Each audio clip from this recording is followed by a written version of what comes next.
What's up, guys? Today we're playing Epic 7, and it's all about expeditions. Specifically, we're going to go in and do the Fire Expedition.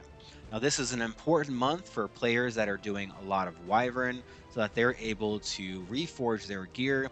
If you've been farming Wyvern for speed, if you've been farming it for years and years, then this is your opportunity to really get that material so that you can get the Premium Pass, so that you can get all of the items from Expedition to reforge that gear. It's not a very hard boss. You can do it with scuffed gear. My gear isn't amazing, but it's going to work, and I'm going to show you how. So let's get started. Expeditions have come a long way since they first launched. When the Expedition first came out, you had to have very strong friends who were active, and that way you could destroy the boss and get the rewards. Now, with open recruitment, players from all over the server can band together to kill all the bosses and make sure that we are getting the most out of the game as we can. It has made it so very simple to go in and get the rewards. So let's talk about the rewards that we can get.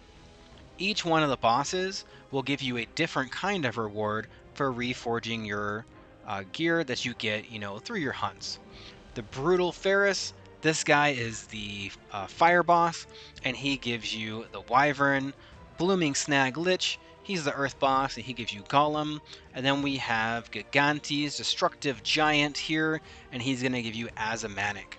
You can also buy the Premium Pass for 1500, and I always do. This is going to give you even more materials, and it's going to give you even more of your chest so that you can go in and get a lot of gear that's going to be very end game. I personally, I don't buy epic passes, but consider it like this. It cost me 1500 to buy the premium pass here in the expedition. It costs 900 to go get what I would consider less rewards in the epic pass than you would get right here, and you basically get it every single month. This is going to help you progress, it's going to help you get gear, and it's going to help you to build a lot of amazing items that you can use to advance and have fun in Epic 7, because that's what it's all about. That's why we're here, and this, every single month, gives you that opportunity to advance, and we have to take advantage of it. Let's take a moment to talk about the Fire Boss and what he does. Basically, when he does an S3, he silences everyone, so you can only use a S1.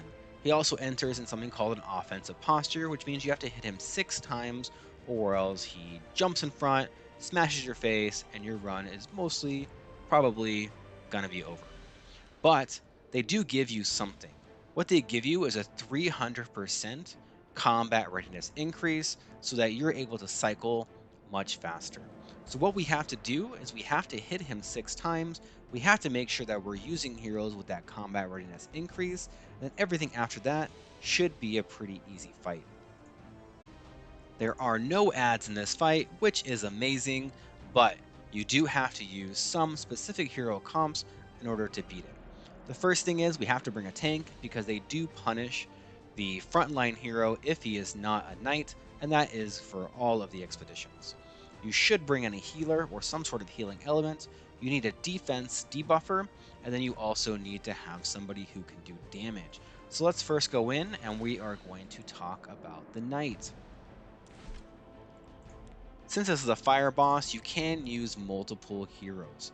Krau, I already have built, so I don't need to go out of my way to build another hero. Now, even given these stats, he can get murdered. It happens, I've seen it. If you do not hit the boss 6 times, then it doesn't matter how much stats you have, he's totally going to die.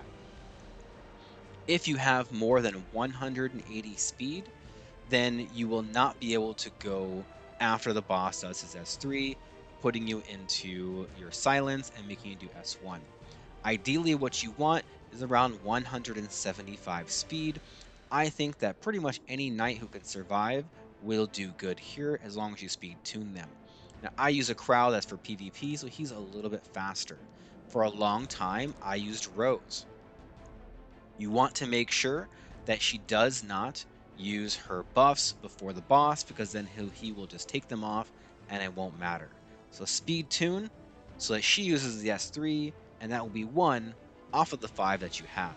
You can also go in and utilize Ras, you can utilize Cecilia, and then these will be good as well. If you find that you are not living, you need to change the artifact to the Hall of Trials artifact for your knight so that you're able to survive those blows from this boss. Other than that, you should not have a problem. Next up, we're going to go ahead and talk about the healer. At a base level, you need someone who can keep you alive and make sure that your tank and other heroes do not die. Angelic Montmorency is a great hero for this. She's water, and she'll be able to keep your heroes alive. What she doesn't do is she doesn't provide an offensive element, so while you're alive, this does not increase your score. A more advanced hero would be to bring in someone like Tamarinne, even Amelia, or someone who can keep your heroes alive while also bringing in attack buff or dual attacks. And of course, Tamarinne has both. Now, you can speed tune her low, but then it becomes difficult to use her in other parts of the game. I would not worry about it. She does an S1 to start, and that won't hurt you. It doesn't help you, but I think that you'll be just fine. And as you can see in this video, that at 235 speed, that she does not have any problem healing, and she doesn't come in danger of dying, while also providing those offensive elements. Next up, we have Taranor Guard. Now, this is on my Abyss build. That's why you see him on Rage. I'm just too lazy to change it. What you want out of Taranor Guard is that juicy defense break on his S1. While it's not 100%, it does work very well because he cycles quickly. So what you need on him is at least 85% effectiveness and some decent gear to where he can do some damage and live. Alternately, you can add other heroes that would help you as well, something like a Luluka or anyone that has a defense break on their S1. But I do like Taranor Guard because he does increase the combat readiness of allies when you receive those dual attacks, which can help you cycle quite well. And we move on to our attacker. Now, I use Luna for this, mostly because I don't use her for anything else, and so she is on basically free gear, as long as you can meet pretty good stat requirements. She does not need penetration set, but you can use it. If you use Rage set, you have the potential to completely wipe the boss off the map. As you can see, we're doing about 75% of his total HP, and with Rage set, you will just totally murder him. So what we're looking for here is if you can bring her down to 175 speed, then I think you will be good. Offensive stats are a must, and then if you want to rely on that defense break, then you want 85% effectiveness. At 54%, she does land it quite often, but I'm also not relying on it. You're going to want to put on the number 1 exclusive equipment because this will allow her to get 15% combat readiness when she uses S1. It's important because it allows her to cycle, and also when she is dual attacking with Tamarinne, that she'll increase her combat readiness, then she's able to do more and more attacks. With that 300% increase, then we're seeing a very large chunk of combat readiness that's going to be used up every single time that you use an S1. She's very easy to build. I have her on Victorious Flag, but any kind of damage dealing artifact should work just fine here, and we can see that she's doing like 100k in some cases, and it's amazing. She's a very good hero, and I like to use her into this setting. If you don't have Luna, or you have a really great Commander Lorena, she's going to work fantastic here as well. She can literally do every attack, all 6 attacks, during that boss's phase and knock him out. And that's because she gets combat readiness boost here of 25. With a 300% increase, that's a 100% combat readiness boost. The problem is that if you don't have defense break on the boss when she starts to go off, the damage isn't as high as Luna would be. So she's a great hero to use if you don't have Luna. She's a great hero to use if you have her built and you don't want to build a specific hero like Luna, or you want to use her for PvP. This is also a good one. Now, when you have Luna, she will do anywhere between 800 and 1.2 million. Commander Lorena on this type of gear will do around about 800,000 to 900,000 consistently, and I think that it works really well as well, and you don't have to build someone else. Many new heroes will build her through connection. Many players that have been playing for a long time, they already have a Lorena built, maxed out. They might not be using her, but she's already there and available, and you can definitely use her in this hunt.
Thank you guys so much for watching. I hope that this video helped you develop your fire expedition team.